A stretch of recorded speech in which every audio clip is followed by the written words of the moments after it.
Bonjour les amis, j'espère que vous allez bien. Aujourd'hui, je suis à la salle Ikigai Academy avec Jean-Charles Skarbowski, Jean-Marc Frignati et Julien Montel.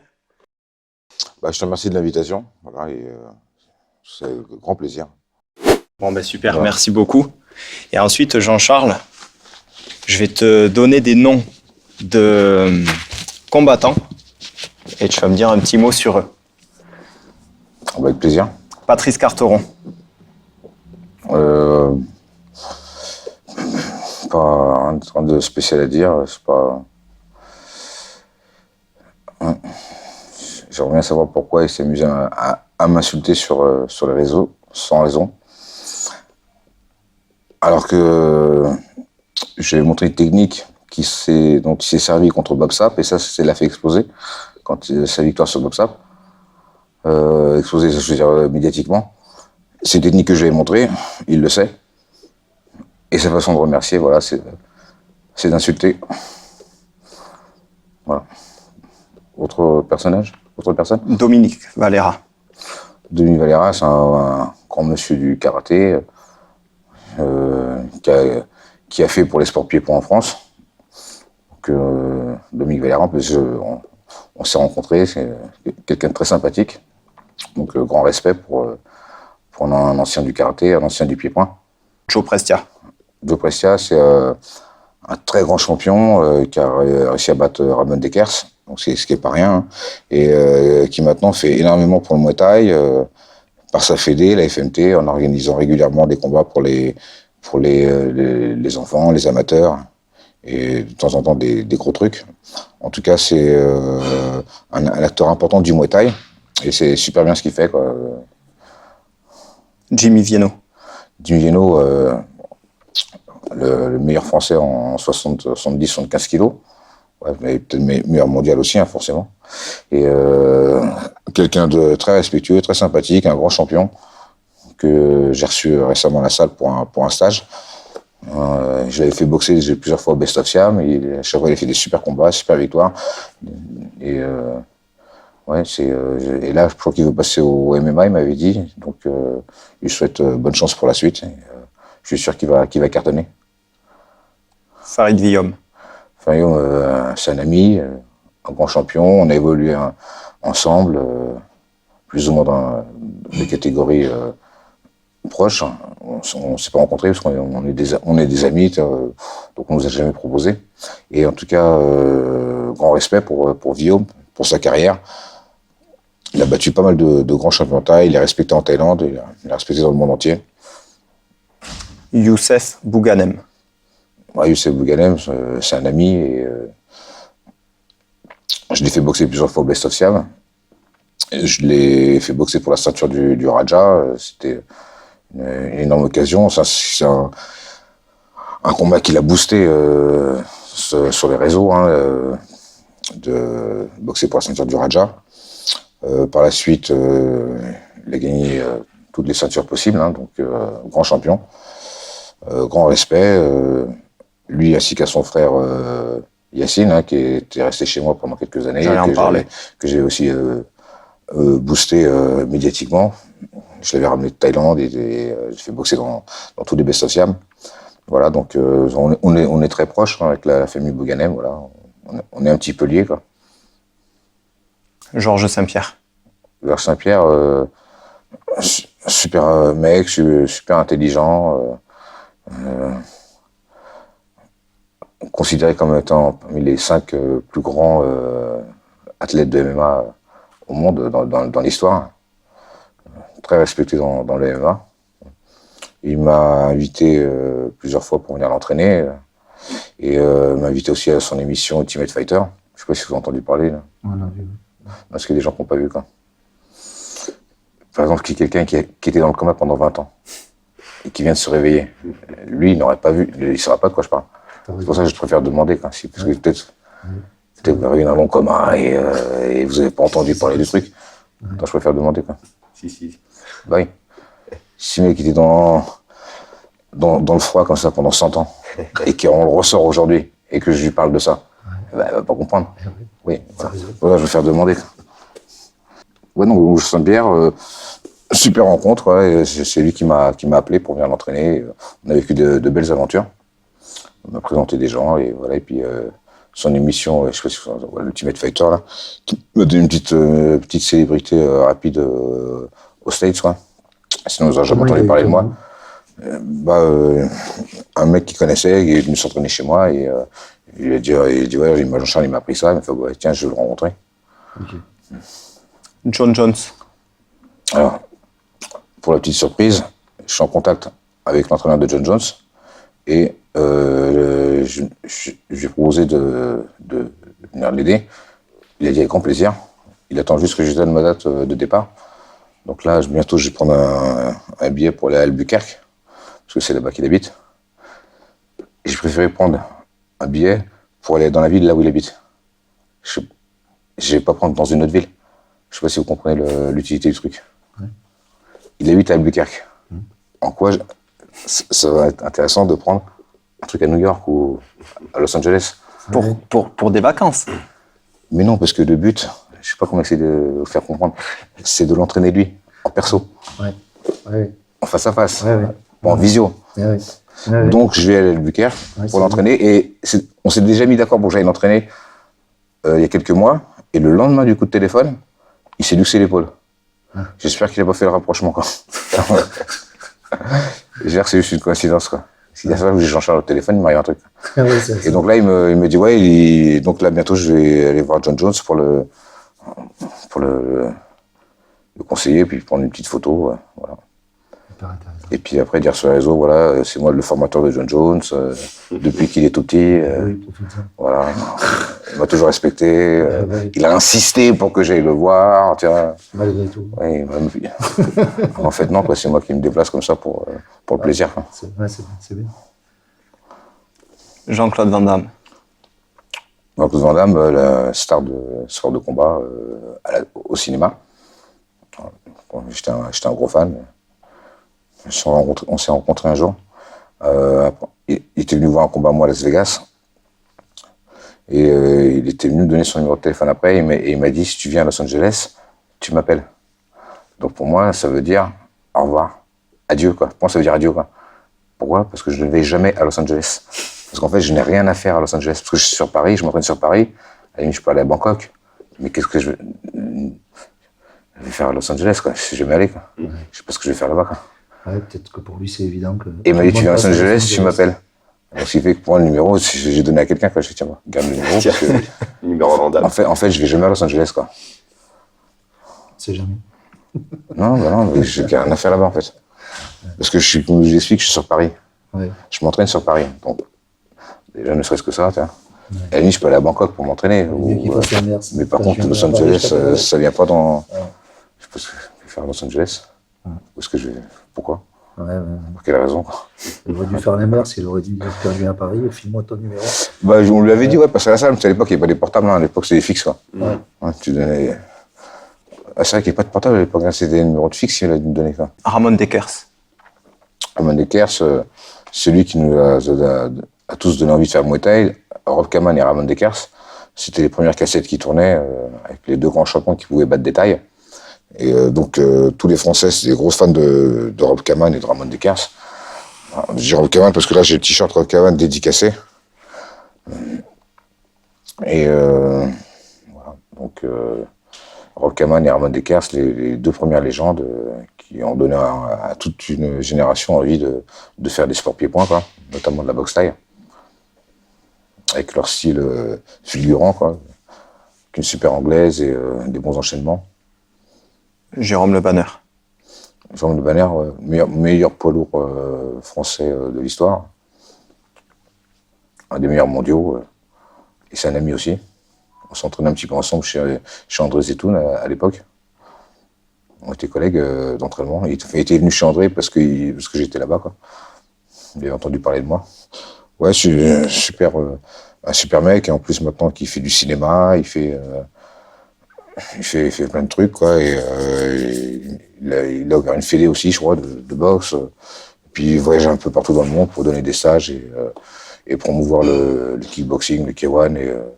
Et lui, c'est plus K1 kickboxing donc, que boxe thaï, je suppose.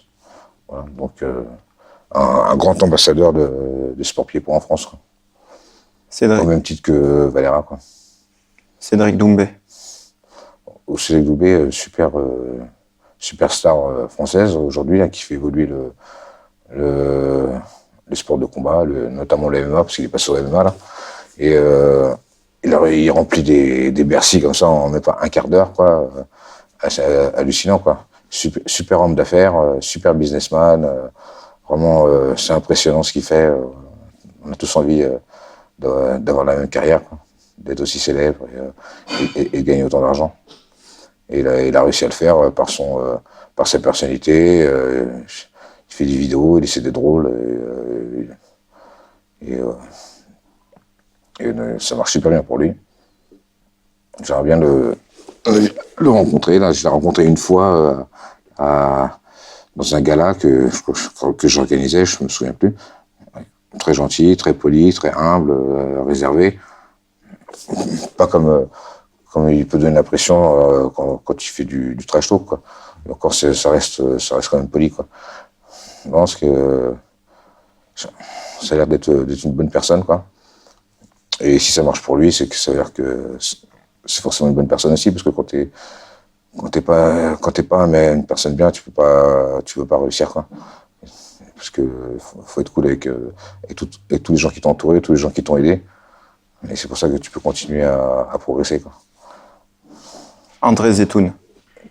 André Zetoun, c'est lui qui m'a mis dans le Muay Thai. C'est mon maître, un peu comme mon second père, parce qu'il était là de 16 à mes 20 ans.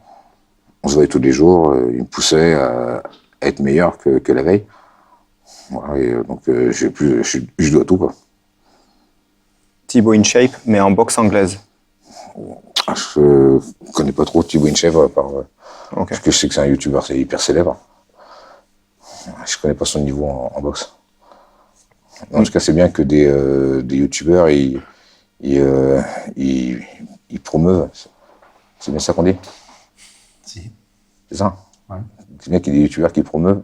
Si c'est pas ça, c'est de votre faute. Ouais, c'est ça. Tu le mettras j'allais, c'est sur de mon votre faute. côte. C'est bien ça? C'est bien ça. D'accord, qui promeuvent. Ça fait bizarre quand même. Promeuve, non. Bah, tu me dis Allez, on va faire une variante qui promotionne. Non, on va dire le bon mot. Qui promeut. Moi, je dirais que c'est ça Ah, aussi. Virginie, C'est qui promeuve, Jean-Charles. C'est qui promeuve. j'ai dit c'est bien qu'il y ait des youtubeurs qui promeuvent. C'est ça que j'ai dit? Qui promeut. Qui promeuvent. Ça veut dire quelque chose, ça? Ils On promeuvent. n'entend pas souvent. Bah, je suis pas sûre que ce soit pas correct. Je pense que c'est correct. Oui. Ok. Bon. Si, c'est correct, c'est Ça sûr. sonne bien en tout cas. En tout cas, plus il y a des gens qui ont de la visibilité sur les réseaux et qui disent, ne serait-ce qu'ils disent le mot boxe, bah c'est bon pour nous, quoi. Qu'ils soient en bien ou en mal, au moins ils en parlent, quoi. Ils ont des vues, et on parle de ça. Le mot il apparaît sur internet, boxe, Muay Thai, combat, MMA. Plus il y a des mots comme ça qui apparaissent dans leur contenu, bah mieux c'est, quoi. Voilà. Comme le Jake Paul, super aussi, quoi. Parce que il a commencé récemment et il fait que gagner. Il y a des gens qui l'aiment, des gens qui l'aiment pas. Donc, C'est vrai qu'on au parle final, il attire du monde, quoi. La boxe anglaise, tu vois, on en parle beaucoup grâce à lui aussi. Ouais. Gérald Michiara, donc le Major Gérald. Ouais. J'ai vu quelques émissions avec Greg. Hein. Il a l'air super sympa. Je connais sans plus. Cyril Diabaté. Ouais. Bah, Cyril Diabaté, un grand champion, un ami, et un des meilleurs entraîneurs de MMA en France, avec sa team, la Snake Team, qui cartonne un peu partout, tous les championnats. Et Cyril aussi, c'est un mec qui aime bien parler sur les réseaux, rentrer dans les polémiques et tout. Donc ça, les gens aiment bien aussi, quoi. Parce qu'il dit ce qu'il pense, quoi. Il y en a qui le pensent, qui le disent pas. Voilà, lui, il le dit, il assume sur pas mal de sujets. Et puis ça intéresse les gens, quoi. Des gens qui prennent position, qui prennent parti. Saladin Parnasse. Saladin Parnasse, des meilleurs combattants de MMA en France, quoi. Après, moi, je suis pas trop dans le MMA, quoi. Donc, en tout cas, on s'est rencontrés, super sympa, on s'aime bien. Cyril Gann. Ouais. Cyril Gann, ses 2-3 premiers combats, il les a fait contre des élèves à moi.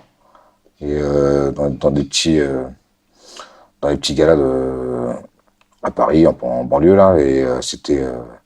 et à chaque fois, il a gagné, quoi. Et d'ailleurs, ce que je comprends pas, c'est que... Pourquoi il est passé au MMA? Parce qu'il serait resté en Muay Thai. Il pourrait aujourd'hui avoir des bourses allant jusqu'à 5 000 euros, quoi. Pourquoi il est passé au MMA, quoi? C'est ça que je comprends pas, quoi. Hein? Il a pris un peu Il gagne plus là-bas? Un peu plus, oui. Non, parce que là, il était parti. De la manière dont il était parti, Ouais. aujourd'hui, il se ferait 5 000, 6 000 euros facile par combat, quoi, en Muay Thai, quoi. Ouais. C'est pour ça que je comprends pas pourquoi est-ce que, au moment où il va gagner, enfin, le pactole, c'est-à-dire 5 000, 6 000 pour le combat, il décide de passer dans une discipline que les MMA qui paye pas, quoi. Qui paye rien, quoi. Enfin, tu sais, Ouais, tu vois. ça, je Il n'a comprends pas pas. réfléchi. Et là, il a pas réfléchi, ouais. Cyril, t'aurais dû rester dans le Muay Thai. Voilà. Francis Ngannou. Ouais, impressionnant. Impressionnant ce qu'il a réussi à faire, hein. Partir de rien, tout seul, vivre à gauche à droite sur Paris, pas de domicile fixe, à force de ses points, de son caractère, de sa volonté, à plus de 20 ans passés, je suppose. Non, il est pareil, il n'a pas commencé à 6-7 ans ou à 10 ans, quoi. Il a commencé assez tard, quoi. Il a cru en lui, et après, encore plus fort, refusé de signer avec l'UFC pour avoir l'espoir de faire mieux, et non seulement il a fait mieux, mais quand même il a tout cartonné, quoi. Il s'est retrouvé au top du top, à boxer des Tyson Fury, à le faire tomber. Et il est parti de rien. Maintenant, c'est devenu c'est devenu le boss, quoi. Ah ouais, et maintenant il gagne 100 fois plus que ce qu'il aurait gagné s'il avait signé avec l'UFC, quoi. Ce qui aurait été facile pour tout le monde. Ouais, tu signes, on propose un truc. Il a une volonté et une détermination incroyable. Ouais, puis l'intelligence du business, quoi. Il sait ce qu'il veut, il sait qu'il va y arriver, quoi. Et il a une force de caractère hors norme, je pense, dans toutes ses décisions de sa vie, quoi. Oui, il est super intelligent, quoi. Baki. Ouais, c'est un ami, super sympa, très humble, très gentil. Il était venu faire un stage chez moi il n'y a pas longtemps. Frank Ropers. Super sympa aussi, c'est un ami aussi. Tu l'as emmené à la salle, on a sympathisé. Ouais, j'aime bien. Et puis il dit lui-même, il dit moi, je fais mon art martial, c'est le penchak silat. Après le reste, je fais de la self-défense parce que voilà, quoi, parce que ça marche bien. Et, en tout cas, c'est un maître dans son art et un bon businessman aussi, comme tous ceux que tu as cités plus ou moins, quoi. Sinon on n'entendrait pas parler d'eux, quoi. Krongsak. Krongsak, le meilleur, voilà, invaincu en Europe. Il a battu Dieselheim, mais ils ont donné match nul. Il y a eu une grosse émeute après, enfin, un gros problème après au Lumpini, parce qu'il avait gagné alors que Dieselheim était invincible. Même Samat ne l'avait pas battu. Et donc maintenant, on a la chance de l'avoir dans mon club, au Skarboski Gym à Paris, là, qui donne des cours tous les jours. Donc un grand honneur de l'avoir parmi nous. Et il y a aussi d'autres tailles, il y a aussi Robert Kenorassi, légende du Muay Thai aussi, champion du Raja à 17 ans jusqu'à ses 27 ans, en 10 ans. Et aussi le petit frère de Pipa, qui est un très bon entraîneur, il s'appelle Rat. Voilà. Ok, cool. Merci Jean-Charles. Bah, je te remercie. Et après, pour conclure, je voulais parler de tes salles Skarbowski Gym. Justement, bon, tu as 2 salles à Paris. On y trouve quoi? Comment on peut s'inscrire? Toute la journée avec des champions, des légendes. Possibilité de faire des cours, possibilité de faire des entraînements libres. Possibilité de dormir sur place. Il y a des lits, une cuisine, tout ce qu'il faut.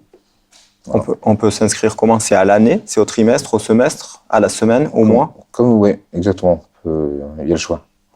D'accord. Voilà. Tu as un site internet? Bah ouais, je suppose, Skarboski Gym, ou sinon sur les réseaux, quoi.